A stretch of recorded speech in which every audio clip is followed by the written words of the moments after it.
YSR Rythu Bharosa PM Kisan నిధులు నేడు విడుదల చేసిన సీఎం జగన్. 15 నుండి 18 ఏళ్ల వారికి వ్యాక్సినేషన్, మధ్యాహ్నానికి 16.85 లక్షల మందికి టీకా. బండి సంజయ్కి 14 రోజుల జ్యుడిషియల్ రిమాండ్. అయ్యప్పమాల వేసుకున్న Bollywood star. Kohli press meet కు రాకపోవడానికి గల కారణం వివరించిన కోచ్ ద్రావిడ్. వైఎస్ఆర్ రైతు భరోసా పీఎం కిసాన్ నిధులను సీఎం జగన్ నేడు విడుదల చేశారు. క్యాంపు కార్యాలయం నుంచే 50.58 లక్షల మంది రైతులకు 1036 కోట్ల రూపాయలను సీఎం జగన్ వారి ఖాతాలలో జమ చేశారు. రైతు భరోసా కింద అర్హులైన ప్రతి రైతు కుటుంబానికి ఏటా ప్రభుత్వం 13,500 అందిస్తుంది. తొలి విడతగా పంట వేసేందుకు మే నెలలో 7,500, రెండో విడతలో అక్టోబర్లో 4,000, మూడో విడతగా సంక్రాంతికి 2,000 ఇస్తున్నారు. ప్రస్తుతం విడుదల చేస్తున్న మొత్తంతో కలిపి 19,813 కోట్ల సాయం రైతులకు అందించామని రాష్ట్ర సర్కార్ తెలిపింది. గుంటూరు జిల్లా దుర్గిలో దివంగత నందమూరి తారక రామారావు విగ్రహం ధ్వంసం చేయడాన్ని వ్యతిరేకిస్తూ గుంటూరులో టీడీపీ నేతలు ఆందోళన నిర్వహించారు. రింగ్ రోడ్డు నందుగల ఎన్టీఆర్ విగ్రహం వద్ద టీడీపీ పశ్చిమ నియోజకవర్గ ఇన్ఛార్జి కోవెలమూడి నాని ఆధ్వర్యంలో ఈ నిరసనలు కొనసాగాయి. అనంతరం టీడీపీ నేతలు మీడియాతో మాట్లాడారు. సావిత్రిబాయి జయంతి వేడుకలు గుంటూరులో నేడు ఘనంగా నిర్వహించారు. ఈ కార్యక్రమం నందు ఎమ్మెల్సీ డొక్క మాణిక్య వరప్రసాద్, దళిత, బీసీ తదితర సంఘాల ప్రజా సంఘాల నేతలు పాల్గొని ఆమె చిత్రపటానికి పూలమాలలు వేసి ఆమె సేవలను కొనియాడారు. ఈ సందర్భంగా వారు మీడియాతో మాట్లాడారు.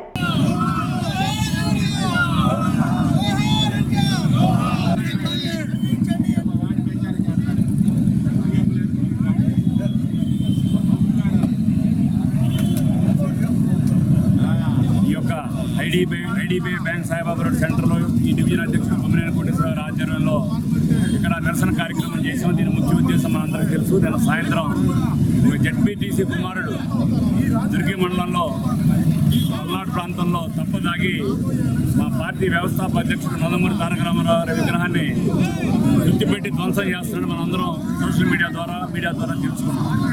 ఇట్లాంటి దుర్మార్గం జరిగిన మేము ఇమీడియట్గా ఖండిస్తున్నాం. వైసీపీ నాయకులు వణుకు పుట్టింది.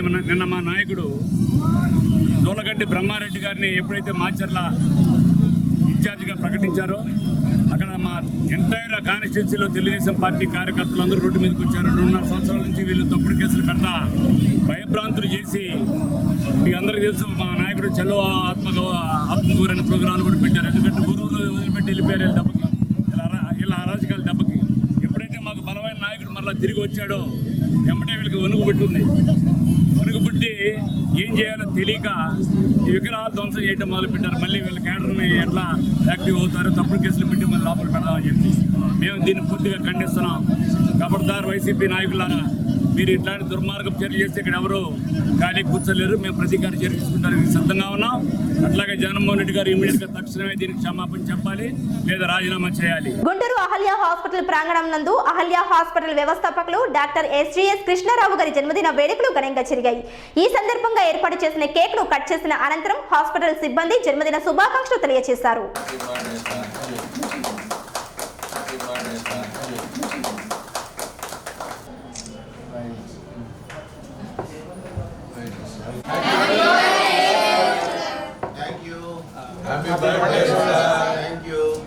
హైదరాబాద్ కూకట్పల్లిలోని కేపీహెచ్పీ కాలనీలో ఉన్న శివపార్వతి థియేటర్లో గత అర్ధరాత్రి భారీ అగ్ని ప్రమాదం సంభవించింది.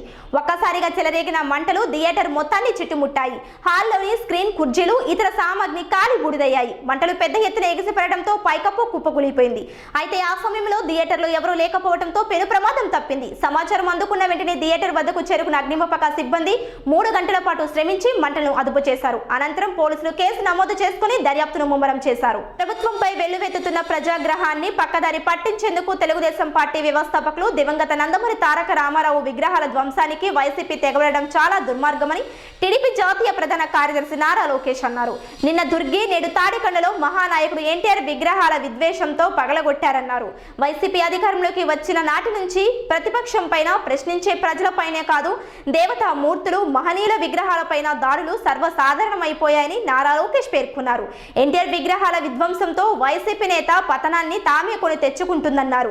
అధికార మదంతో రహదారిపై ఉన్న విగ్రహాలను కూలగొడుతున్న జగన్ రెడ్డి అండ్ కో ప్రజలు తమ గుండెల్లో గుడి కట్టుకున్న ఎన్టీఆర్ విగ్రహాన్ని ఎప్పటికీ కూల్చలేరని నారా లోకేష్ పేర్కొన్నారు. క్రైమ్ వార్షిక సమావేశంలో సిపి క్రాంతి రాణా వంగవీటి రాధాపై చేసిన కామెంట్స్ చర్చనీయాంశంగా మారాయి. రాధా రెక్కిపై సరైన ఆధారాలు దొరకలేదని ఆయనకు భద్రత పూర్తి భరోసా ఇస్తున్నామన్నారు. ఈ ఘటనపై తమకు ఎవరి వద్ద నుంచి ఎలాంటి ఫిర్యాదు అందలేదన్నారు. రాధా హత్యకు రెక్కిపై ఎవరైనా సమాచారం ఇస్తే విచారణ చేస్తామని అన్నారు. ఈ నేపథ్యంలో వంగవీటి రాధా నివాసంలో ఎంపీ కేశినేని నాని, పార్లమెంట్ నియోజకవర్గ అధ్యక్షులు నెట్టం రఘురాం, మాజీ ఎమ్మెల్యే సీతారాం తాతయ్య, బొప్పసాని సుబ్బారావు రాధను కలిశారు. భాజపా తెలంగాణ రాష్ట్ర అధ్యక్షుడు బండి సంజయ్ ని అరెస్టు చేసిన తీరు దారుణంగా ఉందని ఆ జాతీయ పార్టీ అధ్యక్షుడు జేపీ నడ్డా వ్యాఖ్యానించారు. తెలంగాణ ప్రభుత్వం జారీ చేసిన 317 జీవోకు నిరసనగా బండి సంజయ్ చేపట్టిన దీక్షను నిన్న రాత్రి పోలీసులు భగ్నం చేసిన విషయం తెలిసిందే. దీనిపై నడ్డా స్పందిస్తూ తలుపులు పగలగొట్టి భౌతికంగా దాడి చేశారని ఆరోపించారు. సొంత కార్యాలయంలో దీక్ష చేస్తున్న సాకులతో అరెస్టు చేశారని మండిపడ్డారు. బండి సంజయ్ అరెస్టు ప్రజాస్వామ్యాన్ని కూని చేయడమేనని ఆక్షేపించారు. వినాశకాలే విపరీత బుద్ధి అనేలా కేసీఆర్ సర్కార్ వ్యవహరిస్తుందని ధ్వజమెత్తారు. ఉపాధ్యాయుల తరపున భాజపా పోరాటం కొనసాగుతుందని నడ్డా వెల్లడించారు.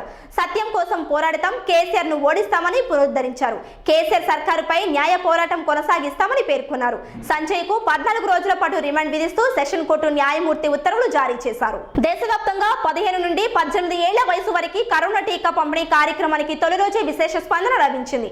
ఈ ఉదయం నుంచి టీనేజ్ పిల్లలకు డోసులు పంపిణీని ప్రారంభించగా మధ్యాహ్నం 2 గంటల సమయానికి 16.85 లక్షల మందికి టీకాలు వేసినట్లు అధికారిక వర్గాలు వెల్లడించాయి. ఈ వయసు వారికి టీకాల కోసం జనవరి 1న రిజిస్ట్రేషన్లు ప్రారంభించిన విషయం తెలిసిందే. కోవిన్ యాప్ లో ఇప్పటి వరకు దాదాపు 27 లక్షల మంది టీనేజర్లు టీకాల కోసం పేర్లను నమోదు చేసుకున్నారు. టీనేజర్లకు టీకాల కోసం చాలా రాష్ట్ర ప్రభుత్వాలు ప్రత్యేక డ్రైవ్లు నిర్వహిస్తున్నాయి. పెద్దలతో పాటు కాకుండా వీరి కోసం ప్రత్యేక కేంద్రాలను ఏర్పాటు చేశాయి. కొన్ని రాష్ట్రాల్లో ప్రభుత్వ పాఠశాలలు, కళాశాలల్లోనూ టీకాలను అందిస్తున్నారు. కృష్ణా జిల్లా జగ్గైపేట పెనుగంచిప్రోలులో తిరుపతమ్మ గోపయ్య దేవాలయంను సొమ్ము వీరాజు సందర్శించి పూజలు నిర్వహించారు. ఆలయ అధికారులు పూర్ణాహుతితో స్వాగతం పలికారు. అమరావతిని బీజేపీ ప్రభుత్వం అభివృద్ధి చేస్తుందని రాష్ట్ర బీజేపీ అధ్యక్షుడు సోము వీరాజు ఈ సందర్భంగా పేర్కొన్నారు. టీడీపీ అధినేత చంద్రబాబు హయాంలో ఆంధ్రప్రదేశ్ లో అమరావతి అభివృద్ధి జరగలేదన్నారు. రాష్ట్రంలో వైఎస్ జగన్మోహన్ రెడ్డి ప్రస్తుతం దిశానిర్దేశం లేకుండా పనిచేస్తున్నారని 2024లో భారతీయ జనతా పార్టీ అధికారంలోకి వస్తుంది అని, అధికారం చేపట్టగానే అమరావతిలో 10,000 కోట్లతో అద్భుతమైన రాజధాని నిర్మాణం చేపడతామని, గతంలో రాజధాని కోసం ఖర్చు చేసిన 7200 కోట్లు కేంద్ర ప్రభుత్వ నిధులు అని, కృష్ణా నదిపై ప్రత్యేకమైన వంతెనలు, విజయవాడ నగరం చుట్టూ 4 వరుసల రహదారుల నిర్మాణం చేపడతామని తెలిపారు. పార్టీ పరంగా 920 మండలాల్లో ఈవేళ సమావేశాలు జరుగుతున్నాయి. నేను ఈరోజు ఈ సమావేశానికి రావడం జరిగింది. ఈ వత్సవాయి మండలం యొక్క సమావేశానికి రావడం జరిగింది. ప్రధానంగా భారతీయ జనతా పార్టీ గ్రామాల్లో ఏం చేస్తుంది, 14 నుంచి ఈ రాష్ట్రంలో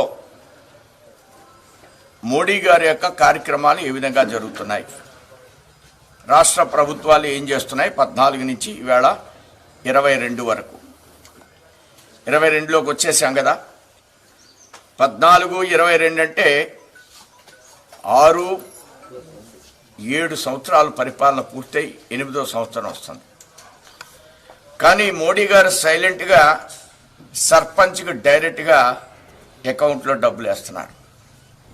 ఆ డబ్బులు కూడా ఈ ప్రభుత్వాలు తీసుకోవడానికి ప్రయత్నం చేస్తున్నాయి. ఆ డబ్బుతో ఈ గ్రామ అభివృద్ధి జరగాలి. అలానే రోడ్లైనా, డ్రైనేజీ అయినా స్వచ్ఛ భారత్ నిధులతో గ్రామం స్వచ్ఛంగా ఉండే విధంగా నిధులను ఇచ్చారు. అలానే ప్రతి ఇంటికి కుళాయిలు వేయమని జల జీవన్ మిషన్ అనేటువంటి కార్యక్రమాన్ని ప్రతి ఇంటికి కుళాయిలు వేయమని చెప్పారు. గ్రామంలో ఉన్నటువంటి ప్రతి గృహానికి కుళాయిలు వెళ్తే కుళాయి వేయమన్నారు నరేంద్ర మోడీ గారు. ఎల్ఈడి బల్బు ఇచ్చారు. కరెంట్ 24 గంటలు ఇవ్వడం జరిగింది. ప్రతి ఇంటికి కరెంటు నరేంద్ర మోడీ గారు వచ్చిన తర్వాతే వచ్చింది. లో వోల్టేజ్ డ్రాప్ లేదు. సబ్స్టేషన్ కట్టారు. అట్లనే ట్రాన్స్ఫార్మర్లు కూడా కట్టారు. దాని మీద నరేంద్ర మోడీ గారి బొమ్మేసి ఉంటుంది, దీన్ దయాళ్ ఉపాధ్యాయ అనేది. అందరికీ కరెంట్ 24 గంటలు ఇచ్చి, అందరికీ ఎల్ఈడి బల్బు ఇచ్చి 24/7 కరెంట్ ఇచ్చినటువంటి వర్గాలు లేవు, కులాలు లేవు, ప్రాంతాలు లేవు. రాష్ట్ర వ్యాప్తంగా పగలే వెన్నెలా జగమే ఊయిల్లా ఈవేళ ఉందంటే నరేంద్ర మోడీ కారణం అనేటువంటి విషయాన్ని మీ అందరికి కూడా నేను స్పష్టం చేస్తున్నాను. అట్లానే ఎన్ఆర్ఈజీఎస్ నిధులు చంద్రబాబు నాయుడు ఉన్నప్పుడు చంద్రన్న బాట అనే నిధులతో చంద్రబాబు నాయుడు గారు 6 సంవత్సరాలు 5 సంవత్సరాల పరిపాలనలో 40,000 కోట్లు ఇచ్చాం. ఈ పరిపాలనలో 22,000 కోట్లు ఇచ్చాం. ఇంకా కూడా ఈ 2.5 సంవత్సరాల్లో మరొక 22.5 కోట్లు ఈ రాష్ట్ర ప్రభుత్వానికి ఇస్తున్నాం. ఈ విధంగా ఎన్ఆర్ఈజీఎస్ నిధులతో కూలీలకి జాబ్ కార్డు హోల్డర్స్కి 18,000 రూపాయలు ప్రతి సంవత్సరం ఇస్తున్నాం.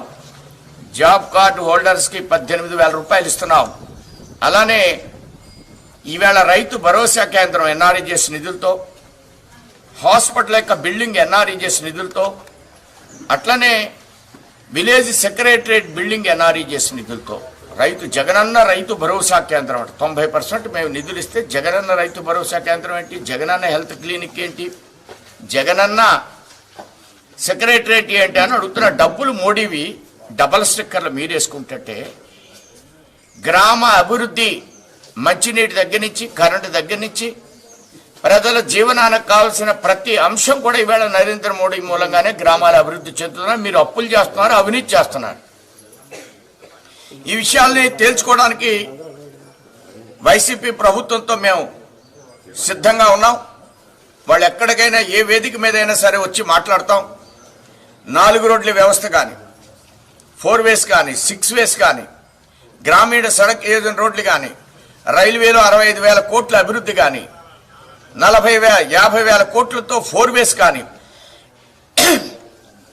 అనేక రకాల అభివృద్ధి కార్యక్రమాలు ఓన్లీ నరేంద్ర మోడీ గారి మూలంగానే జరుగుతున్నాయి. క్యాపిటల్ గురించి వీళ్ళు మాట్లాడారు. 10,000 కోట్ల రూపాయలు అయితే క్యాపిటల్ అభివృద్ధి చెందుద్దన్నారు. అనేక నిధులు ఇచ్చే వాళ్ళకి భారతీయ జనతా పార్టీ ప్రభుత్వాన్ని అధికారంలోకి తీసుకురమ్మని రైతులను కోరుతున్నాం. మేము 10,000 కోట్లతో 3 సంవత్సరాల్లో ఒక విఖ్యాతిగాంచిన అమరావతిని తీర్చిదిద్దామని మీ ద్వారా తెలియజేస్తూ సెలవు తీసుకుంటాం. పెన్షన్లపై నిస్సుగ్గిగా సీఎం జగన్ అబద్ధాల ప్రచారం చేస్తున్నారని టీడీపీ నేత శ్రావణ్ కుమార్ విమర్శించారు.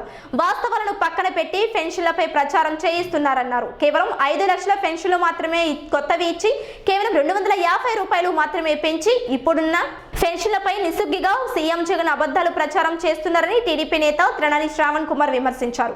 వాస్తవాలను పక్కన పెట్టి పెన్షన్లపై ప్రచారం చేస్తున్నారన్నారు. కేవలం 5 లక్షల పెన్షన్లు మాత్రమే కొత్తవి ఇచ్చారని, కేవలం 250 రూపాయలు మాత్రమే పెంచి 2.5 ఏళ్ల పాటు పింఛను ఇచ్చారన్నారు. పదవులన్నీ కులం చూసే ఇచ్చారని, వాలంటీర్ వ్యవస్థకు మొత్తం పగ్గాలు అప్పగించారని, తాడికొండ పోలీస్ స్టేషన్ ఎదుట ఉన్న ఎన్టీఆర్ విగ్రహంపై రాళ్లు రువ్వారని శ్రావణ్ కుమార్ విమర్శించారు. వైఎస్ఆర్ పార్టీ అధికారంలోకి వచ్చిన తర్వాత ముఖ్యమంత్రి గారు గుంటూరు జిల్లా సందర్శించి ఆ పెన్షన్ల పంపిణీ కార్యక్రమం మీద పెద్ద ఎత్తున ప్రోగ్రాం చేశారు. పెదనందుపాడు మండలంలో, పెదనందుపాడు గ్రామంలో పెద్ద ఎత్తున ప్రోగ్రాం చేసి పెన్షన్లు ఏదో కొత్తగా ఈ ముఖ్యమంత్రి గారు సృష్టించినట్టు, పెన్షన్లు గతంలో ఎవరు ఇవ్వనట్టుగా అసత్య ప్రచారం చేస్తూ ఉన్నారు. దేశంలోని ఏ ముఖ్యమంత్రి గారు కూడా చేయని అబద్ధాల ప్రచారం ఈ ముఖ్యమంత్రి గారు చేస్తున్నారు, నిస్సిగ్గుగా చేస్తూ ఉన్నారు. దానికి ముఖ్యమైన ఉదాహరణ ఏమంటే, ఓ పెద్ద అడ్వర్టైజ్మెంట్ ఇచ్చి ఆ పెద్ద అడ్వర్టైజ్మెంట్లో